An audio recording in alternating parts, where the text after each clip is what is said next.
Hey guys, welcome back to my channel. It's me again, your plant friend Abel. Today I'm going to be sharing with you some fuzzy plants that I'm struggling to look after, and I got this plant early this year, which is around February I believe, and I posted the pictures Valentine's Day, but then after a month or so I noticed some changes on the leaves, maybe because of the environment that they are in. And until now, which is October the 1st, and we just moved in a different location, I still don't see any progress aside from one plant.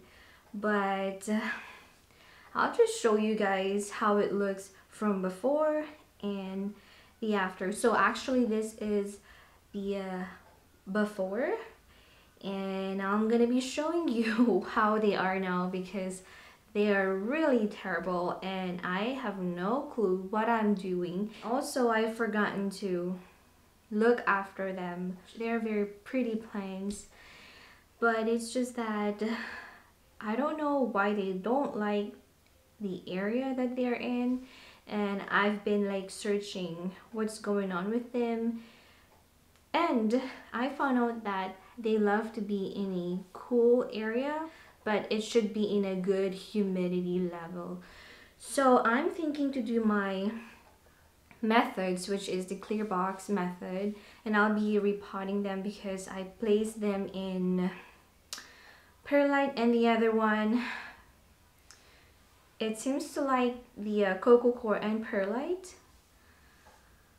So I'm gonna be doing that, but for now, let's start ahead and I will show you what are these plants. So you guys, we just moved at the end of August, and these plants are very sad, but I noticed one of them is taking a new growth, so hopefully it will stay like that for the meantime until I figure out what's the best, the best method or technique that I will be doing later on.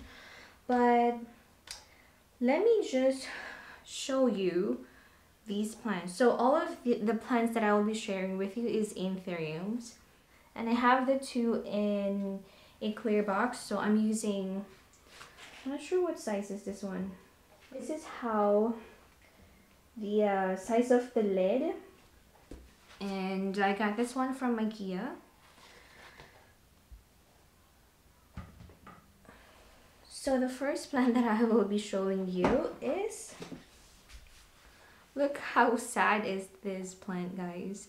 This is my beautiful corrugatum, Anthurium corrugatum, and for some reason, when I got this one, it's pretty healthy, and then I placed it in sphagnum moss and mixed it with a little bit of perlite, but then I don't know what happened. It seems to not like the glass cabinet that I have, so I removed it and then placed it right by the south-facing window we had from the old apartment, and it's not liking the sunlight. Of course, it's it's still a little bit of direct sunlight even if there's a glass on it, but the humidity is good in the place, but just that it's not that cool. I got this one February, like I said, and for the first month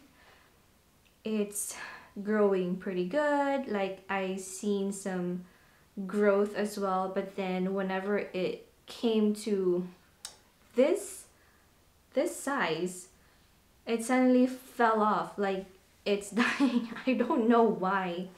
That's why I repotted and placed it in a lot of perlites, and it's still, I have some leftover sphagnum moss in here. But you guys, it's just not liking the place that they're in. So hopefully for this new place that we have now, I'm placing it in the basement. Hopefully it will give me some growth. I don't want to lose hope. I'm gonna place this one in, like I said, my method, my technique, which is the clear box method, and then maybe I'm gonna place some grow like on top of it. Look! Can you guys see that poor stem? Let me just show you if I can squeeze it, and if it feels mushy, then that means it's dying pretty much. Like so far it's really hard. I don't see any new root in here, but this stem is pretty hard, so I'm still crossing my fingers that this will revive after I do my technique. And this actually reminds me of my Anthurium rugulosum, which is, I missed it a lot and I don't know how to get it again because it's hard to get it. I got that from Ecuagenara and it ruined because of the thrips. Like, I was not able to revive it or manage to survive that plant because thrips are the worst ever. So yeah, so this one, again, I'm gonna show you the picture. It's in here so you guys can see how the look from before and now, which I think it's trying to pull out one growth. I mean, it's trying to pull out some, you know, growth in this stem, but I don't want to cut it or, you know, just, I don't want to remove it. I'm just keeping it like this until it fell on its own. So like I said, I'm going to be placing this one in perlite and coco coir because, you know, coco coir is the best among all of my media that I'm using. And then I'm going to be placing them in my clear box. So my poor little Anthurium corrugatum, I hope that it will thrive for this year, for this month I should say, because, you know, cold weather is here and they will love that environment or temperature. So the next one is, I forgot what it's called unfortunately, but it's similar to my corrugatum as well. I'm going to be showing you the picture together with the corrugatum, and this one I'm keeping it in perlite mixed with coco coir. And you guys, so this one here, I'm leaving the IKEA pot because, like I said from my last video, it helps to build some humidity or moisture inside of the pot even if you don't water it too often. So I don't see a lot of roots for this plant. Like, never had any roots from this plant. Since I got this one, I believe it's not that much, but then I removed it because the same with the corrugatum, I don't know what's going on with them. But you guys, after placing this one in the basement, and it's showing a pretty good sign of new growth, which is, hopefully you can see that. There you go. So this over here, that's a new growth, which I'm very happy.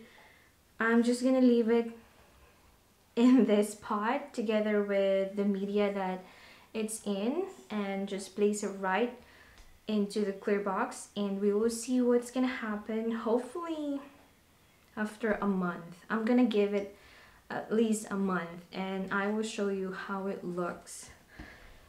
Okay, so when we move, this is my Anthurium rugulosum. So I managed to keep a small stem and then throw it here inside of the bottle. And then it grew, as you guys can see, the little leaf over there. But then my hubby, I don't know what he did, he broke the leaves. Pretty much the leaves and the stem, like they took apart. I don't know what happened. So I don't want to remove it from the bottle because it's still giving me a little bit of, it's still giving me a sign of growth and a little bit of, or slowly growing some roots, which hopefully it will go back to where it was before. So these part here, or that color that you guys are seeing, is an alga or algae, and I'm using perlites on top and then a little bit of coco coir in the bottom, which is pretty good if you are propagating and you don't have a clear box and you only have this tiny plant. You can always throw it in a bottle or anything that it's clear, that has a good lid that you guys can close it, and it will produce a good moisture inside. Place them under grow light and it will keep producing, or it will, you know, slowly growing. So I've been keeping this one here for a longer period of time, but like I said, they are separated now. So hopefully it will still, you know, give me a growth. And the next one is my Anthurium Warricanum.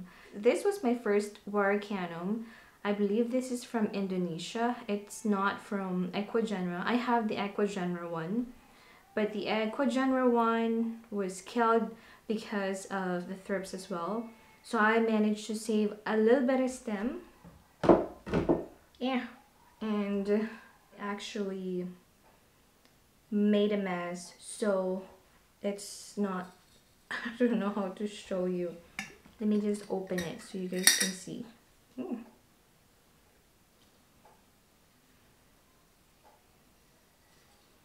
See guys, it's still growing. So these are the roots. Hopefully you can see that. That's the roots, and that's the leaves, and I have one here that is, I don't know if that's a root. Yeah, that's not a root. That's a new leaf that it's, you know, sticking or coming in. So hopefully, I don't know how to make it big, but for now I'm keeping it in here. This is from Indonesia. You see how light and different the leaf compared to the Ecuagenara one, which is the dark form. So I don't know what it is.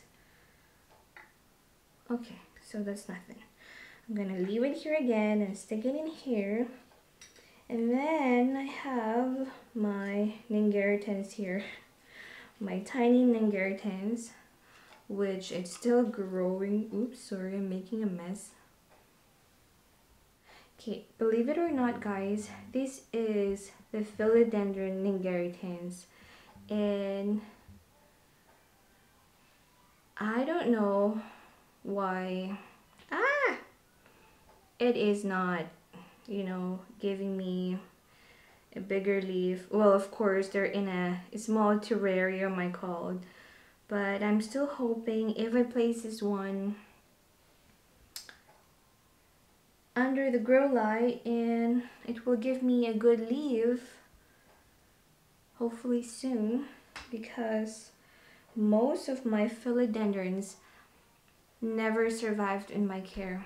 Like, I have a very big gloriosum, but unfortunately it didn't survive because of the thrips again.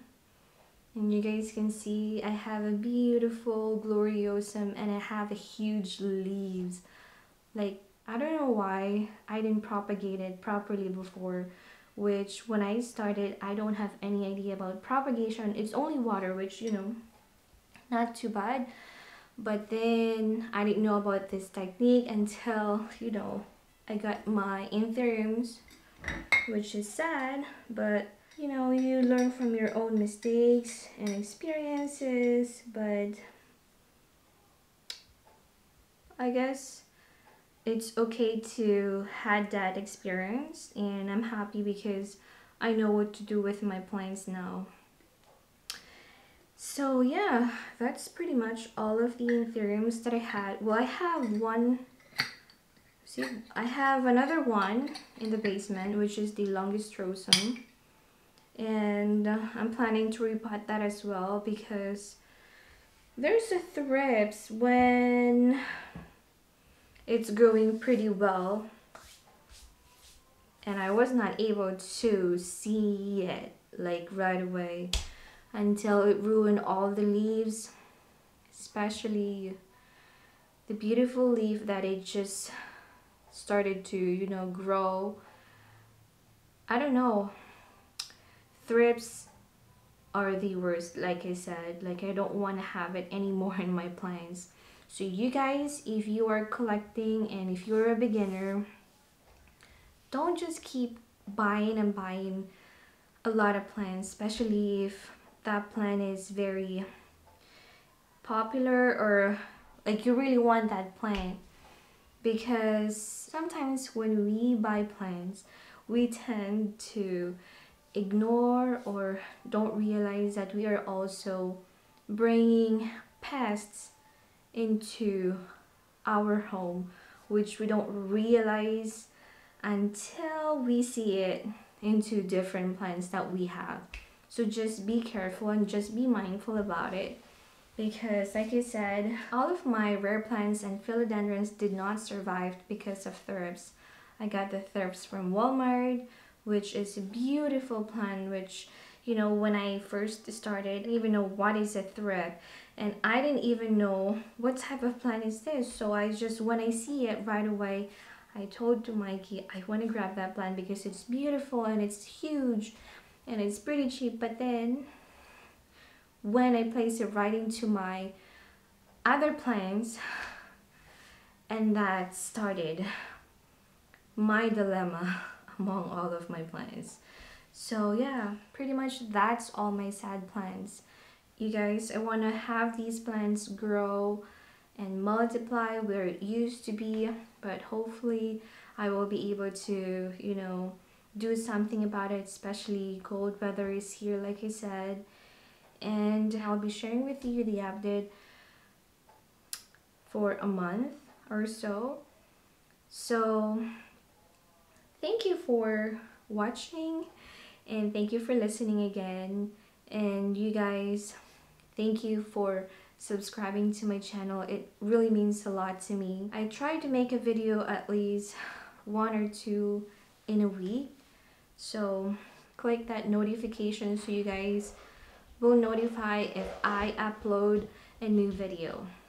So guys, again, that's all for this video. Thank you for watching and thank you for listening. I hope you guys enjoyed again watching another video that I filmed today. This is all about my poor anthuriums. So if you have these type of plants, comment down below, give me your thoughts, your ideas.